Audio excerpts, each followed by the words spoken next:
All right, so we're seeing how this thing charges for the first time. It says driver, it's connected. All right, we'll see what we get.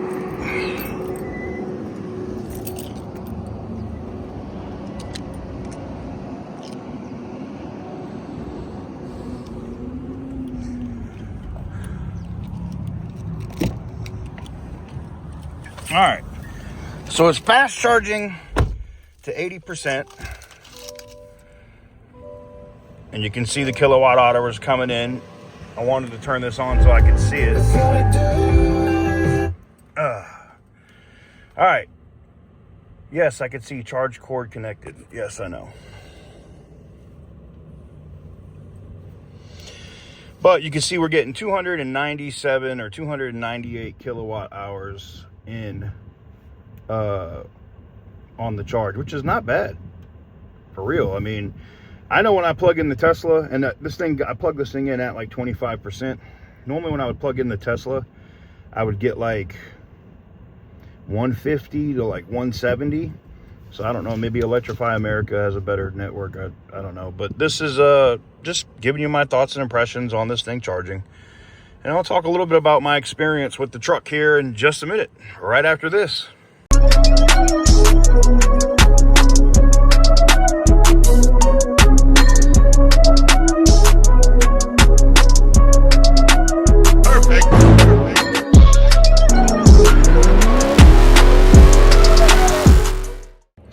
Trucks that don't require to be plugged in, like the Ram 3500 diesel that we're giving away currently on the channel.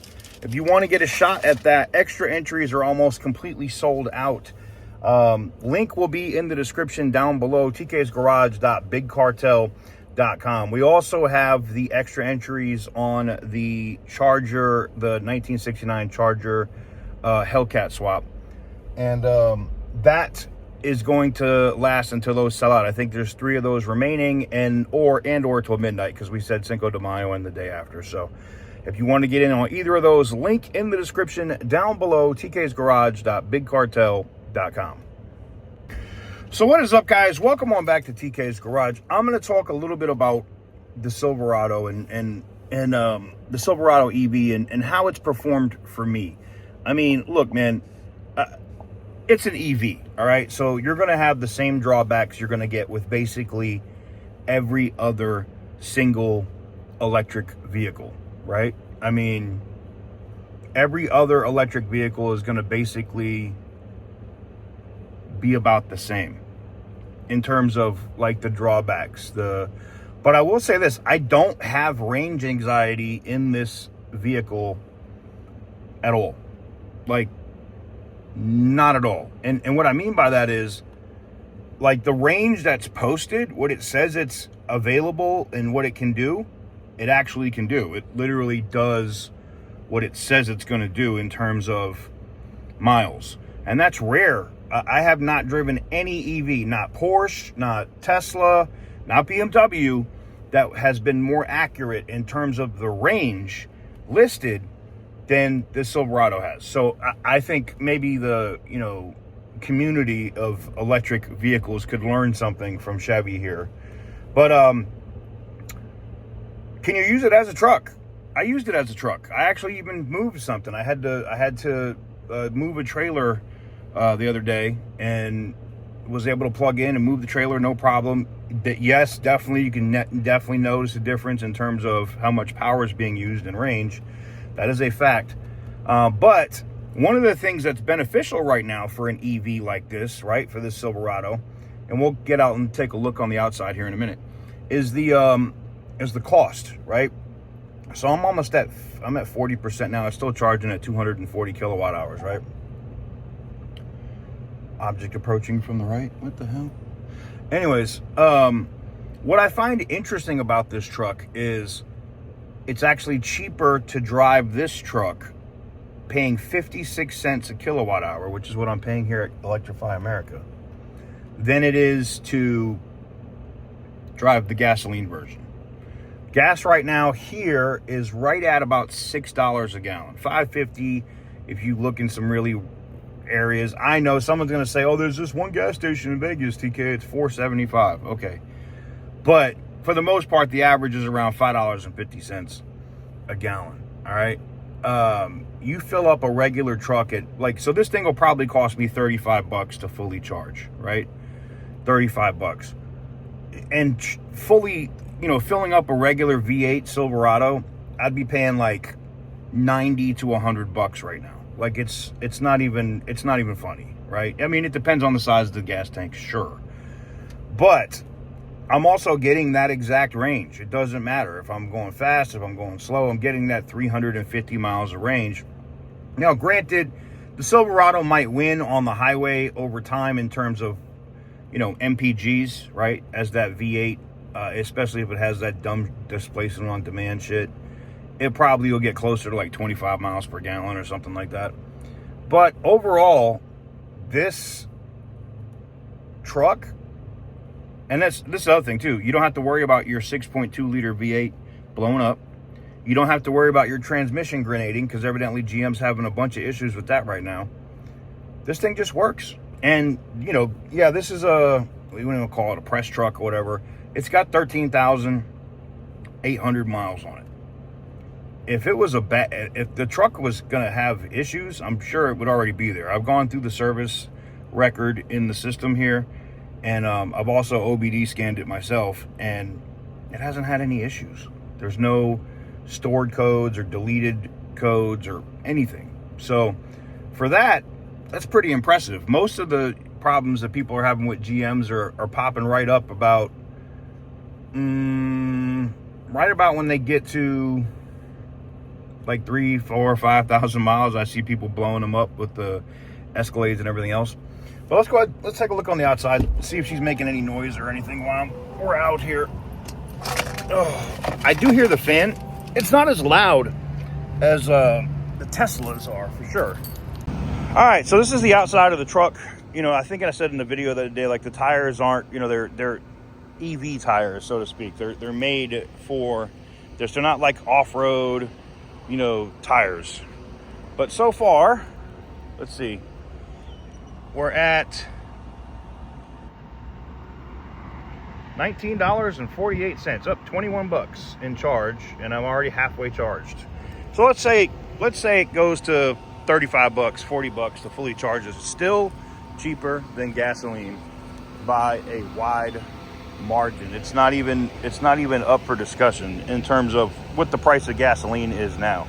I will say this, I do thoroughly enjoy the I think the light bar thing is actually cool. I know that they, Tesla pretty much started that, but I think it's cool to have that and have it do all its little dancing and stuff at nighttime. It's just dumb, extra little BS features. Still nice though. Like I said, this thing is a regular truck. You get all of this room back here, and you can see I'm big as hell. My seat's always all the way to the back. Look how much room you got back here. It's just great, man. It's just great. I don't know if this one, yeah, it does. Is it this one that you pull? I know one of these seats comes down so you can see what's in the back, but that does not fold down like the previous Avalanche, even though everyone says this is an Avalanche. Now it also has this. It has that 240 volt plug, so this thing can power your house. You can literally plug your house in to this damn thing.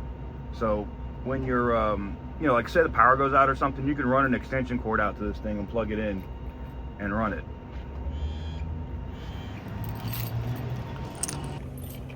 So overall, over the last,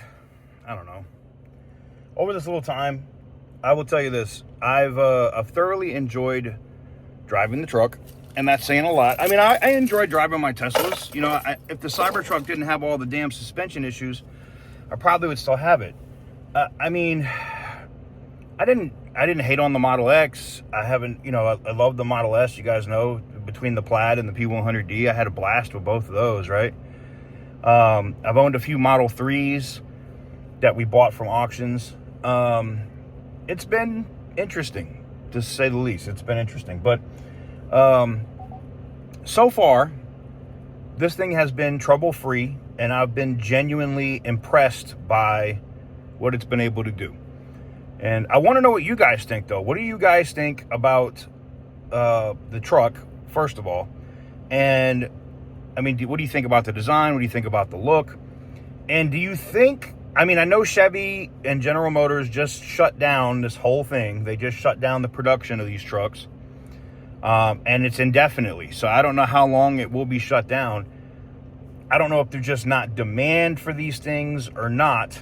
But believe it or not, unless, you know, I'll put it like this. If Ram comes out with the REV first, I'll probably, you know, like if it comes out anytime soon, I'm probably going to take the chance on the REV from Ram before I bought this. I mean, I like this. This is interesting, but it doesn't fit my, and it's not brand loyalty. I don't want to hear that either. It's just what I enjoy. I like the way the Rams are laid out. This is cool. I'm not saying this isn't cool, right? The big ass screen. It's all Android, which is cool. You know, it is what it is, man. It's just an interesting truck. I guess that's the best way to put it. I will be giving you guys my full review on this here in a few more days. Full review on the Charger is dropping later today, so go check that out if you haven't already. But yeah, there you have it. Don't really have a ton to say about it, except it's interesting. Oh, here comes a Rivian. Whee! Everybody pulling up here to get some juice. But anyways, let me know what you guys think in the comment section down below. Give the video a big thumbs up if you like what I do. Hit the subscribe button if you haven't already. And as always, stay petty, my friends. All right, so for those asking, I'm at 78% charge. This thing charges to 80%, and then it will cut off. I'm at $57.23 currently. I'm paying 56 cents a kilowatt hour. So maybe the Tesla network would be a little cheaper, or if I charge it later at night, it might be cheaper, but not bad. Not bad. So we're going to finish probably right at about 58 bucks. Charge complete.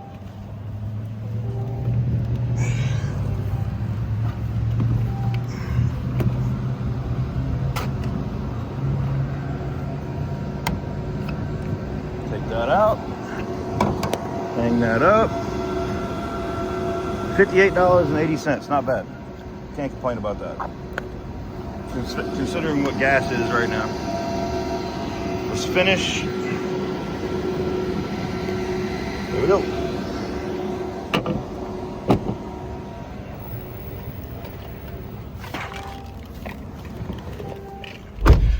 And that's it. $58. So a little bit under 60 bucks. Not bad.